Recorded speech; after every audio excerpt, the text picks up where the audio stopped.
दोस्तों स्वागत है आपका इस वीडियो में। इस वीडियो में हम एसएससी एमटीएस पीवाईक्यू 2017 के प्रश्नों को जानेंगे जो 14/10/2017 को पूछा गया था। जीके जीएस का वीवीआई प्रश्न रहेगा जो हर एक बार क्वेश्चन रिपीटेड होते रहते हैं, इसीलिए पीवाईक्यू प्रश्न को भी एक बार देख लें जिसका एग्ज़ाम होने वाला है। तो आइए जानते हैं बिना लेट किए हुए 14/10/2017 में कैसा कैसा प्रश्न पूछा था। तो पहला क्वेश्चन हम लोग का है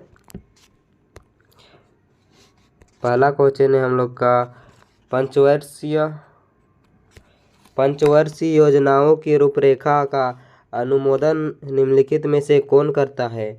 बताना है पंचवर्षीय योजनाओं का रूपरेखा का अनुमोदन निम्नलिखित में से कौन करता है। तो ऑप्शन ए में भारतीय रिजर्व बैंक, ऑप्शन बी में अंतर राज्य परिषद, ऑप्शन सी में वित्त मंत्रालय, ऑप्शन डी में राष्ट्रीय विकास परिषद। तो इसका करेक्ट आंसर हो जाएगा राष्ट्रीय विकास परिषद। Option D is a correct answer. राष्ट्रीय विकास परिषद पंचवर्षीय योजनाओं का रूपरेखा करता है। फिर है अगला प्रश्न हम लोग का, मीरा सेठ समिति का संबंध ब्लैंक स्पेस के विकास से था।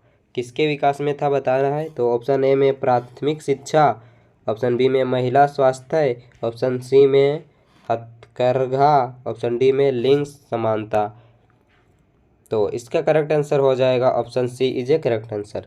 हथकरघा इज ए करेक्ट आंसर। फिर है अगला प्रश्न हम लोग का, भारतीय संविधान के किस भाग को उसकी आत्मा कही गई है। बताना है भारतीय संविधान की किस भाग को उसकी आत्मा कही गई है। तो ऑप्शन ए में हम लोग का मौलिक कर्तव्य, ऑप्शन बी में नागरिकता, ऑप्शन सी में प्रस्तावना, ऑप्शन डी में नीति निर्देशक। क्वेश्चन आगे पीछे हो गया है, हमको टाइप करने में आप लोग अच्छे से देखते जाइएगा। तो इसका करेक्ट आंसर हो जाएगा option C. Option C is a correct answer, यानी प्रस्तावना। भारतीय संविधान की किस भाग को उसकी आत्मा कहा जाता है। तो प्रस्तावना को कहा जाता है। फिर है अगला प्रश्न हम लोग का, भारतीय संविधान के निर्माण में कुल कितना समय लगा था। बताना है कितना समय लगा था भारतीय संविधान का निर्माण में। तो ऑप्शन ए में है 2 साल 11 महीना 17 दिन। फिर है ऑप्शन बी में है 3 साल 10 महीने 28 दिन। फिर है ऑप्शन सी में 4 साल 8 महीने 11 दिन 10 दिन। ऑप्शन डी में 5 साल 7 महीने 15 दिन। तो इसका करेक्ट आंसर हो जाएगा ऑप्शन ए, यानी 2 साल 11 महीने 17 दिन लगा था। Option A is a correct answer. फिर है अगला प्रश्न हम लोग का, 16 महाजन पदों में से एक गंधार की राजधानी कहाँ थी। बताना है गंधार की राजधानी कहाँ थी। तो ऑप्शन ए में है इसका चंपा, ऑप्शन बी में तक्षशिला, ऑप्शन सी में हाटक, ऑप्शन डी में पाटली। तो इसका करेक्ट आंसर हो जाएगा 80 का बी, तक्षशिला था 16 महाजन पदों में से एक गंधार की राजधानी। फिर है अगला प्रश्न हम लोग का, राजा राम मोहन राय ब्लैंक स्पेस के संस्थापक थे। राजा राम राय मोहन राय किसके संस्थापक थे बताना है। तो ऑप्शन ए में रामकृष्ण मिशन की, ऑप्शन बी में ब्रह्म समाज की, ऑप्शन डी में आर्य समाज की, ऑप्शन डी में थियोसॉफिकल सोसाइटी की। तो इसका करेक्ट आंसर हो जाएगा ऑप्शन बी, ब्रह्म समाज की। राजा राम राय मोहन राय ब्रह्म समाज की संस्थापक थे। काफ़ी इम्पोर्टेंट क्वेश्चन है जो हर एक बार क्वेश्चन रिपीटेड होते ही रहते हैं, इसीलिए सभी प्रश्नों को अच्छे से देखते जाइएगा और थोड़ा याद भी रखते जाइएगा। फिर है अगला प्रश्न हम लोग का, क्षुद्र ग्रह किन 2 ग्रहों के बीच पाए जाते हैं। ऑप्शन ए में शनि और यूरेनस, ऑप्शन बी में बृहस्पति और शनि, ऑप्शन सी में मंगल और बृहस्पति, ऑप्शन डी में पृथ्वी और मंगल। तो इसका करेक्ट आंसर हो जाएगा ऑप्शन सी, मंगल और बृहस्पति के बीच में पाया जाता है क्षुद्र ग्रह। फिर है अगला प्रश्न हम लोग का, निम्नलिखित में से भारत के किस राज्य में बांस की सहायता से टपकाव ड्रिप सिंचाई पद्धति प्रचलित है? ऑप्शन ए में है राजस्थान, ऑप्शन बी में मेघालय, ऑप्शन सी में है कर्नाटक, फिर ऑप्शन डी में हम लोग का मध्य प्रदेश। तो इसका करेक्ट आंसर हो जाएगा ऑप्शन बी मेघालय। मेघालय में है, B is a correct answer. फिर अगला प्रश्न हम लोग का, आलू का कौन सा भाग खाया जाता है? आलू का कौन सा भाग खाया जाता है? ऑप्शन ए में तना, ऑप्शन बी में जड़, ऑप्शन सी में पत्ती, ऑप्शन डी में फूल। तो इसका करेक्ट आंसर हो जाएगा ऑप्शन ए तना को। आलू का कौन सा भाग खाया जाता है? तो तना को खाया जाता है। फिर अगला प्रश्न, निम्नलिखित में से कौन पाचन तंत्र का हिस्सा नहीं है? बताना है कौन पाचन तंत्र का हिस्सा नहीं है। तो ऑप्शन ए में छोटी आंत, ऑप्शन बी में बड़ी आंत, ऑप्शन सी में रसधानी, ऑप्शन डी में अग्नाशय। तो इसका करेक्ट आंसर हो जाएगा हम लोग का ऑप्शन सी रसधानी। रसधानी पाचन तंत्र का हिस्सा नहीं है। फिर है अगला प्रश्न हम लोग का, निम्नलिखित में से कौन सा एक अकशेरुकी जानवरों का समूह है? ऑप्शन ए में स्तनपायी जंतु, ऑप्शन बी में मीन राशि, ऑप्शन सी में सजीव, ऑप्शन डी में संधिपाद प्राणी। तो इसका करेक्ट आंसर हो जाएगा ऑप्शन डी संधिपाद प्राणी है, संधिपाद प्राणी। फिर है अगला प्रश्न हम लोग का, निम्नलिखित में से कौन सा कथन दो पिंडों के बीच लगने वाले गुरुत्वाकर्षण बल के लिए सही है?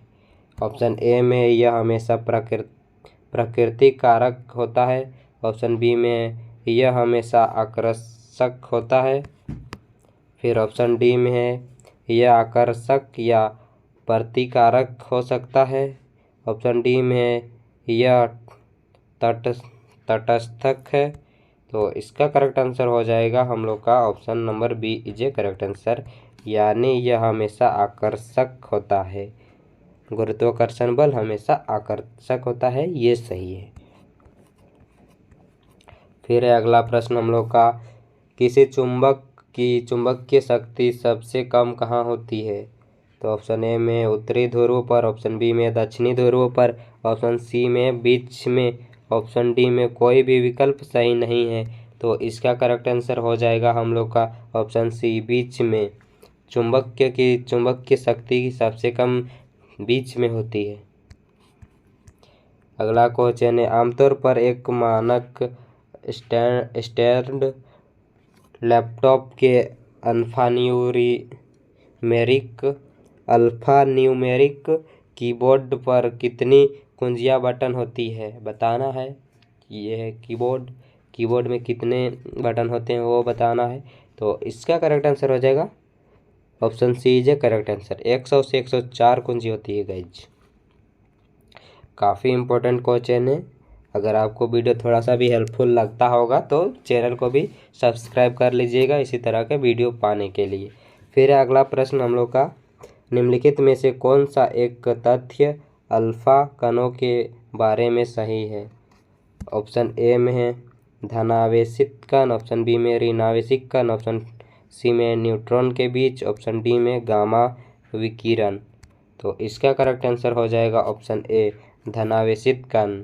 निम्नलिखित में कौन सा एक तथ्य अल्फा कणों के बारे में सही है? तो यह है धनावेशित कण, option A is a correct answer.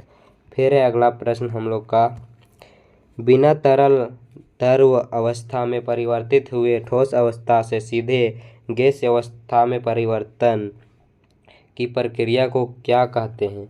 बताना है। ऑप्शन ए में भाप, ऑप्शन सी ऑप्शन बी में संघनन, ऑप्शन सी में ऊर्ध्वपातन, ऑप्शन डी में प्रसार। तो इसका करेक्ट आंसर हो जाएगा ऑप्शन सी ऊर्ध्वपातन कहते हैं। फिर है अगला प्रश्न हम लोग का, निम्न में से कौन सा एक जैव पर्यावरण का एक प्रमुख घटक नहीं है? ऑप्शन ए में पौधा, ऑप्शन सी में जानवर, ऑप्शन बी में जानवर, ऑप्शन सी में अपघटक, ऑप्शन डी में जल। तो इसका करेक्ट आंसर हो जाएगा डी यानी जल नहीं है। फिर है अगला प्रश्न हम लोग का, निम्नलिखित में से किस वर्ष संपूर्ण ग्रामीण रोजगार योजना SGIRY शुरू की गई? तो ये कब की गई थी बताना है। ऑप्शन ए में 1988, ऑप्शन बी में 2001, ऑप्शन सी में 2004, ऑप्शन डी में 2004। तो इसका करेक्ट आंसर हो जाएगा हम लोग का बी, 2001 में SGRY की स्थापना की गई थी गाइज, ग्रामीण रोजगार। फिर अगला प्रश्न हम लोग का, निम्नलिखित में से टेलीफोन का आविष्कार किस वैज्ञानिक ने किया? बताना है टेलीफोन का आविष्कार किसने किया था। ऑप्शन ए में Alexander Graham Bell, option B में जेम्स वाट, ऑप्शन सी में J.L. बेयर्ड, ऑप्शन डी में सी सोलज। तो इसका करेक्ट आंसर हो जाएगा option number A, Alexander Graham Bell. Alexander Graham Bell ने टेलीफोन की आविष्कार किया था। फिर अगला प्रश्न हम लोग का, नोवाक जोकोविच किस खेल से जुड़े हुए हैं? नोवाक जोकोविच किस खेल से जुड़े हुए हैं? ऑप्शन ए में फुटबॉल, ऑप्शन बी में गोल्फ, ऑप्शन सी में टेनिस, ऑप्शन डी में बेसबॉल। तो इसका करेक्ट आंसर हो जाएगा ऑप्शन सी, टेनिस से। नोवाक जोकोविच टेनिस से जुड़े हुए हैं। फिर अगला प्रश्न हम लोग का, धेवा कला नाम की प्रसिद्ध मीनाकारी का संबंध मूल रूप से किस स्थान से है? ऑप्शन ए में केरल, ऑप्शन बी में पश्चिम बंगाल, ऑप्शन सी में राजस्थान, ऑप्शन डी में है दिल्ली। तो इसका करेक्ट आंसर हो जाएगा ऑप्शन सी, राजस्थान। धेवा कला नामक प्रसिद्ध मीनाकारी का संबंध राजस्थान से है।